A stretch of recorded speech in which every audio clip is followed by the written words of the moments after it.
everyone, we're back again with another review, and this is going to be for the Netflix original Below Zero, and this is directed by Lluis Quilez and stars Javier Gutierrez, and this tells the story of a cop whose prison escort van is attacked so a certain prisoner can be freed during zero temperatures.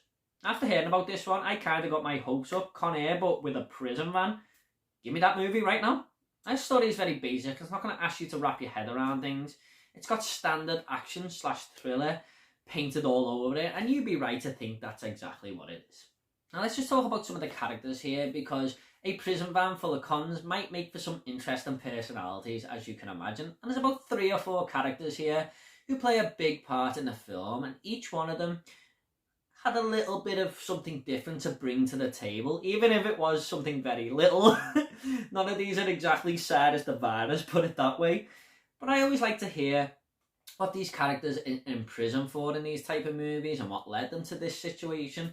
And there's one here played by Lluis Quilez, who's kind of a smart ass, but you kind of like him as well. And there's another character who's in there for the long haul, and he doesn't really care if he dies, so he'll just put himself in harm's way at times. And I thought they tried with the writing here. It was good enough. There's also an interesting dynamic to see the bad guys having to team up with the cop Martin at times, played by Javier Gutierrez, because they're polar opposites, and that's something you don't see every day, but it just shows for survival, any line will be crossed. It also has a very claustrophobic feel to it. I mean, these characters are stuck inside this van for very long periods and drawn out scenes, and you can feel the tensions rising between them. And I thought it was just going to kick off at any moment, and to be fair, sometimes it does. This film made me go and put the heating on in my own home while watching it, because it's called Below Zero for a reason. And these characters have to fight the icy temperatures, and that brings a new enemy for them. And there's a situation here where the van is sinking because of broken ice, and these characters really have to move quickly and find a way out, and the water is just coming into the vehicle. And my first thought was, damn, that must be cold. Now this is a Spanish movie, and the dubbing here didn't work well at all, the voiceovers and stuff. It just didn't flow well for me. And there's certain situations where a character might just be speaking to another character and he'll just shout back in his face, and it was kind of not feeling right at all, to be honest. Hello, how are you? I'm good, thanks so much for asking. Now one moment did feel kind of weird here. There is one scene where this character has got the gun pointed at all these other characters, and they just carry on walking towards him, even though they could be shot dead at any second. Now I did mention at the start of the video that there was one character like this who didn't care. However, this is a load of characters, and they carry on walking despite warning after warning.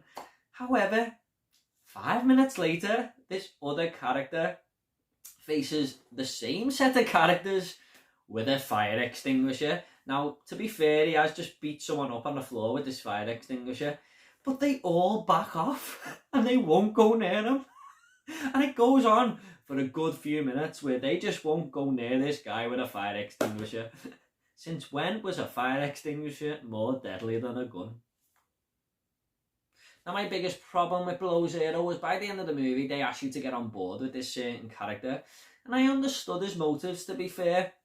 However, he did some pretty unspeakable things in this film that just can't be forgiven, but they kind of ask you to just forget all that and, you know, see why he's doing this and that he's right and stuff, and it just didn't feel right. I mean, that's asking a lot for the viewer to just forget the last hour and 30 minutes of what they just seen and just go, oh yeah, okay, that's fine.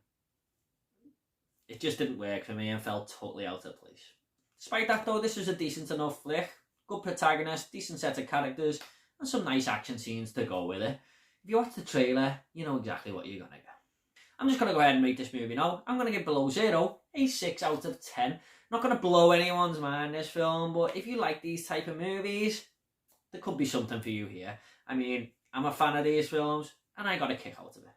Okay guys, at the end of these reviews, I always like to leave a little fun fact. Now, I couldn't find many fun facts or trivia about Below Zero on the internet, I'm not going to lie. But I did look up a little bit of a goof or gimmick, if you like. And you're probably only going to understand this if you're into guns. So, Martin is returning fire in this movie at one point, and his gun slide locks back, meaning it's empty. However, he immediately fires some more shots without reloading. Magic. Okay guys, I hope you all enjoyed this review. If you want to subscribe, it's up to yourself. Lots more reviews coming, lots more videos, and if you want to comment about Below Zero, leave it down below and I'll reply to every single one of you, I promise. Take it all easy guys. I'll see you all in the next video.